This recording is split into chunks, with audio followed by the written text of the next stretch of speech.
L'étang de l'Abbaye, tout proche de Bouzanon, qui sera un des lieux de passage du trail des Brûlés, 3e édition à Girancourt, avec donc ce trail qui s'est installé un peu dans le calendrier, qui tombe exactement le même week-end que la fête de la frite du côté de Girancourt. On va voir le directeur de course, Christophe Després. Bonjour Christophe. Bonjour Jeff.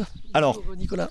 Comment ça se présente cette affaire? Alors ça se présente plutôt bien. On a les inscriptions qui sont remplies très tardivement, mais bon, ça correspond à peu près à ce qu'on s'attendait, vu les courses qu'on a vues depuis le début de l'année. Donc l'organisation se peaufine, on est vraiment dans la dernière ligne droite. On est sur une organisation un peu particulière puisqu'on est jumelé avec l'organisation de la foire à la frite, donc ça fait une grosse densité de travail. On a aussi un tissu de bénévoles qui est très important. Là on va avoir 45 bénévoles rien que pour le trail. Les trail kids c'est une quinzaine de bénévoles, et puis la foire à la frite c'est 200 bénévoles sur tout le week-end, donc ça fait presque 300 au total. Donc 3 formats de course, un 9 km, un 13 km et un 19 km. Voilà, les 2 premiers sont très accessibles avec un circuit plutôt roulant. Et puis le 3e beaucoup plus varié avec une partie roulante et une partie très sauvage. Donc on part de Girancourt, tout le centre névralgique du trail se fait à Girancourt, devant la mairie. Et ensuite on va en direction du Roulon d'Uzemain, pour revenir vers le lac de Bouzé. Cette année, on va venir flirter avec les vagues du lac de Bouzé. Sur ce 19, 350 mètres de dénivelé positif, donc c'est casse-pattes. Oui, c'est un petit peu casse-pattes, surtout que le dénivelé est assez concentré sur 7-8 km. Donc je pense que là, les coureurs vont se faire plaisir. D'autant plus qu'on a un plateau bien relevé qui s'annonce, avec tout simplement les 2 vainqueurs des 2 premières éditions. Cédric Eman en 2019, et puis Benjamin Paulin, vainqueur de 2018. Tout simplement champion de France en plus du 100 km, qui est en préparation des championnats du monde de Berlin, de course sur route. Donc c'est vraiment une place de choix pour nous. On est très content de sa venue sur notre trail.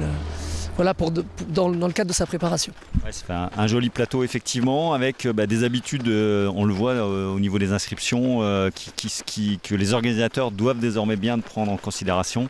Les gens se décident au tout dernier moment avec des fluctuations énormes d'une course à l'autre. Oui, tout à fait, c'est compliqué. Dimanche, il y avait 22 inscrits, là on arrive à 102 inscrits en 3 jours, 4 jours.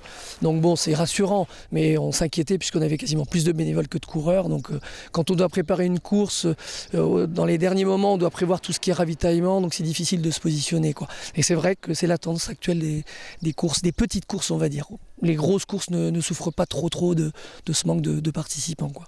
Et vous avez la bonne idée d'éviter la canicule, il devrait faire plutôt bon et on pourrait même échapper aux averses. Oui, il nous annonce un temps avec partiellement couvert, donc je pense qu'on aura plutôt des éclaircies, et puis une température de 27 degrés, donc ça devrait être très sympa pour courir dans de bonnes conditions. Voilà, et puis bon, on aura des inscriptions sur place, donc je pense qu'on aura du monde aussi qui se décideront au dernier moment du fait de cette météo clémente. Le départ au centre du village, ça permet vraiment de donner une identité à ce trail des Brûlés, aussi par le passage au niveau du site des Brûlés, avec toute la légende autour des sorcières. On va la rappeler d'ailleurs. Tout simplement, c'était un lieu visiblement où des personnes étaient regroupées pour être brûlées parce qu'ils étaient considérés comme des sorcières.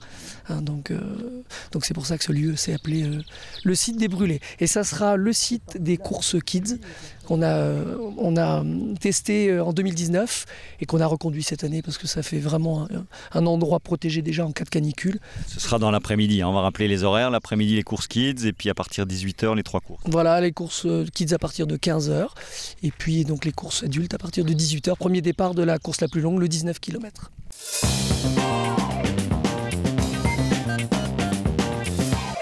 Dans le reste de l'actualité sportive, du football bien sûr, avec la finale de la Coupe des Vosges et un remake de celle de 2019, la dernière en date entre l'ES Avière et Saint-Nabord. Il y a 3 ans à Vittel, sur ces images, les Aviérois avaient décroché leur premier titre dans la compétition et comptent bien récidiver après avoir sauvé leur tête en Régional 3. Les Navoiriaux auront à cœur, eux, de finir l'exercice sur une bonne note après leur relégation en district. Coup d'envoi à 17h au stade Didier-Jean à Charmes dans le cadre du centenaire du club local.